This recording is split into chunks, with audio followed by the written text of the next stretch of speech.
अब्दुल चचा की ईमानदारी देखिए दोस्तों, देखिए इस वीडियो को एक बार। जो है चला गया था हमसे गलती से, और वो आज हमें हाजी साहब ने, हाजी अख्तर खान साहब हैं, उन्होंने आज अपनी ईमानदारी की मिसाइल कायम की है। उन्होंने वो जो एसीपी साहब के ऑफिस में आकर के वो गोल्ड जो है दिया है, और हमें बुला करके इन्फॉर्मेशन दी कि भाई आ जाओ, आपका जो है सामान मिल गया है।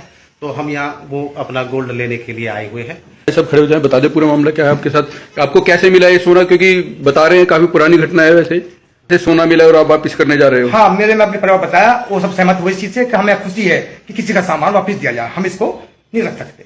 तो दोस्तों आप देख सकते हैं ये वो 100 ग्राम सोना है जो आज हाजी साहब ने एसीबी के सुपुर्द किया था, और आज पूरी छानबीन के बाद ये जो पूरी ज्वेलरी है, ये देखिए ये 100 ग्राम के आसपास ज्वेलरी है जो आज परिवार को सुपुर्द की जा रही है।